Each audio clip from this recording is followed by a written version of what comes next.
Old Bear by Jane Hissey. It wasn't anybody's birthday, but Bramwell Brown had a feeling that today was going to be a special day. He was sitting thoughtfully on the windowsill with his friends Duck, Rabbit and Little Bear, when he suddenly remembered that someone wasn't there who should be. A very long time ago, he had seen his good friend Old Bear being packed away in a box. Then he was taken up a ladder, through a trapdoor, and into the attic. The children were being too rough with him, and he needed somewhere safe to go for a while. "Has he been forgotten, do you think?" Bramwell asked his friends. "I think he might have been," said Rabbit. "Well," said Little Bear, "isn't it time he came back down with us? The children are older now and would look after him properly. Let's go and get him." "What a marvellous idea," said Bramwell. "But how can we rescue him?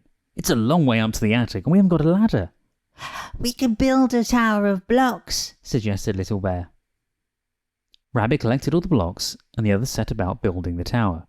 It grew very tall and Little Bear was just putting on the last block when the tower began to wobble. "Look out!" he cried as the whole thing came tumbling down. "Never mind," said Bramwell, helping Little Bear to his feet. "We'll just have to think of something else." "Let's try making ourselves into a tower," said Duck. "Good idea," said Bramwell. Little Bear climbed on top of Rabbit's head, and Rabbit hopped onto Duck's beak. They stretched up as far as they could, but then Duck opened his beak to say something, Rabbit wobbled, and they all collapsed on top of Bramwell. "Sorry," said Duck. "Perhaps that wasn't a very good idea." "Not one of your best," replied Bramwell from somewhere underneath the heap.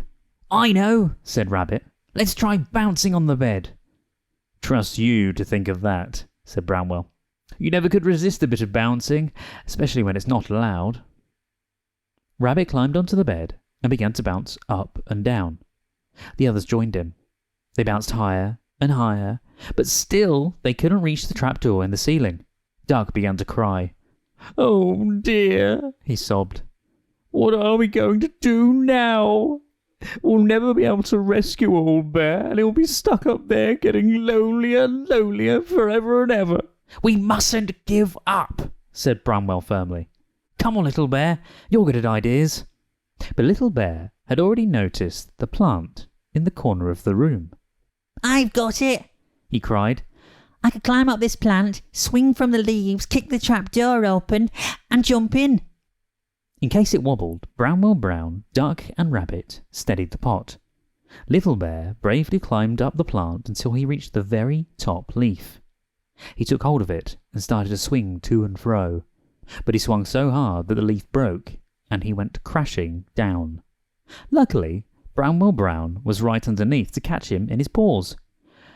"That was a rotten idea," said Little Bear.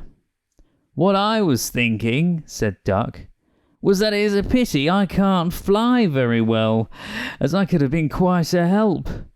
"Aha!" said Bramwell. "That, my dear Duck, has given me a very good idea. I really think this one might work." In the corner of the playroom was a little wooden aeroplane with a propeller that went round and round. "We could use this plane to get to the trapdoor," said Bramwell. "Rather dangerous, I know, but quite honestly, I can't bear to think of Old Bear up there alone for a minute longer." "I'll be pilot," said Rabbit, hopping up and down, making airplane noises. "And I'll stand on the back and push the trapdoor open with my paintbrush," said Little Bear. "But how will you get down?" asked Duck. "I've already thought of that," said Bramwell, who hadn't really, but quickly did. "They could use these handkerchiefs as parachutes, and we'll catch them in a blanket." Bramwell gave Little Bear 2 big handkerchiefs and a flashlight so he could see into the attic. Then he began to wind up the propeller of the plane. Rabbit and Little Bear climbed aboard and Bramwell began the countdown. 5, 4, 3, 2, 1, 0! They were off. The plane whizzed along the carpet and flew up into the air. The little plane flew beautifully, and the first time they passed the trapdoor, Little Bear was able to push the lid open with his paintbrush. Then Rabbit circled the plane again, this time very close to the hole. Little Bear grabbed the edge, and with a mighty heave he pulled himself inside.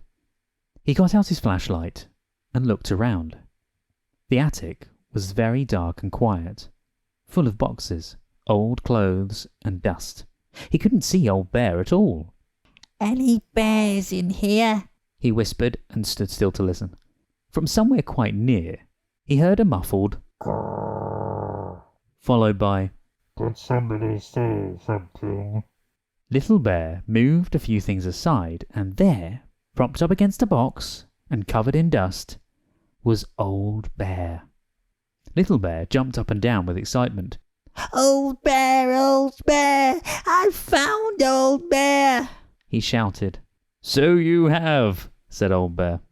Have you been lonely? Asked Little Bear. Quite lonely, said Old Bear, but I've been asleep a lot of the time. Well, said Little Bear kindly. Would you like to come back to the playroom with us now? That would be lovely, replied Old Bear. But how will we get down? Don't worry about that, said Little Bear. Bramwell has started everything. He's given us these handkerchiefs to use as parachutes. Good old Bramwell, said the old teddy. I'm glad he didn't forget me. Old Bear stood up and shook the dust out of his fur, and Little Bear helped him into his parachute. They went over to the hole in the ceiling. Ready! Shouted Rabbit. Steady! Shouted Duck. Go! Shouted Bramwell Brown. The two bears leapt bravely from the hole in the ceiling.